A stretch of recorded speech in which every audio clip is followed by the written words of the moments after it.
principal, Monsieur le député de Masson.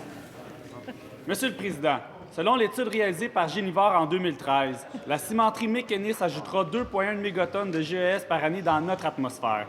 Pendant que les deux vieux partis ont tour à tour fait la promotion de ce projet le plus polluant de l'histoire du Québec, la CAQ a été le seul parti à dénoncer son aberration sur les plans économiques et environnementaux, en plus de dénoncer l'ingérence du gouvernement dans un processus judiciaire avec son odieux projet de loi 37 visant à soustraire la cimenterie d'un BAP.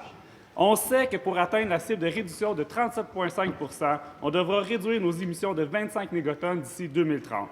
Pour y parvenir, le gouvernement compte dépenser plusieurs milliards provenant du Fonds vert, en plus d'acheter des droits de polluer sur le marché du carbone pour 327 millions de dollars. Puisque la cimenterie ajoutera 2 mégatonnes par-dessus les 25 mégatonnes à réduire d'ici 2030, le ministre de l'Économie peut-il nous dire combien ça va coûter pour éliminer l'empreinte carbone de Mécanis? Monsieur le Premier ministre. Monsieur le Président, je suis sidéré par l'intérêt soudain de la deuxième opposition pour la lutte au changement climatique. D'ailleurs, je les en félicite. Il faut savoir que jusqu'à maintenant, jusqu'à aujourd'hui, leur objection pour le projet dont il est question, c'est que ça coûtait trop cher par Gaspésien.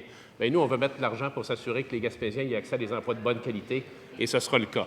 Maintenant, j'espère qu'avec l'intérêt nouveau de leur parti politique pour la lutte au changement climatique, ils vont constater, par exemple, que l'installation de cet équipement-là, qui est essentiel au développement de la Gaspésie, aurait-il voulu qu'on dise aux Gaspésiens, parce qu'on doit lutter contre les changements climatiques, vous n'aurez pas accès à des emplois industriels? Jamais on n'aurait fait ça, Monsieur le Président.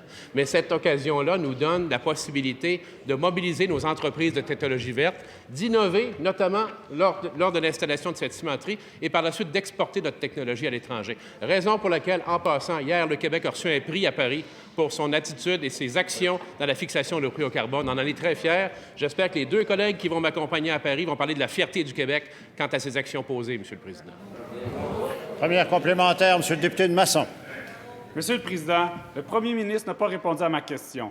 Pourtant, selon nos calculs, ça va coûter 600 millions de dollars au Fonds vert pour éliminer la pollution émise par la cimenterie. Ça, c'est sans compter l'investissement de 450 millions de dollars d'argent public déjà consenti. Est-ce qu'il y a quelqu'un au gouvernement qui avait pensé inclure ces coûts environnementaux dans l'équation?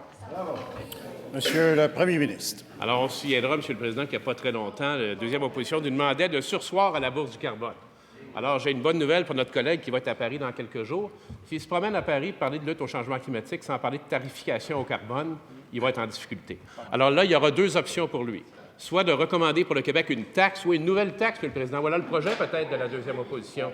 Une taxe sur le carbone ou d'aller de l'avant avec le marché du carbone pour lequel le Québec est reconnu maintenant internationalement. J'espère qu'ils vont être conséquents et qu'ils vont apprendre et qu'ils vont lire un peu sur la lutte au changement climatique. On est là pour leur montrer, Monsieur le Président. Deuxième complémentaire, Monsieur le député de Masson. Monsieur le Président, on ne parle pas de la COP 21.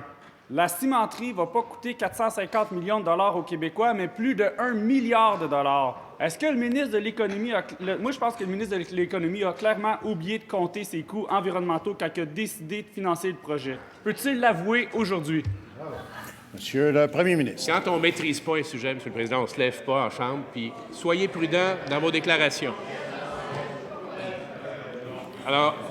Alors, il va falloir faire un peu de travail du côté de la deuxième opposition sur le prix du carbone, sur les options possibles pour que le Québec tarife le carbone. Ils ont quelques jours, 2-3 jours pour y réfléchir puis arriver avec quelque chose qui ressemble à une prise de position. Parce que c'est comme la question nationale du Québec. Des fois un bord de la clôture, des fois l'autre bord de la clôture, mais entre les deux, ça fait mal, Monsieur le Président. Nous, on va être là pour parler avec fierté de ce que le Québec a réussi, à parler avec fierté du fait que le monde entier regarde le Québec comme un exemple de lutte au changement climatique, de tarification du carbone, puis les Gaspésiens ont droit au développement comme tous les autres Québécois, Monsieur le Président.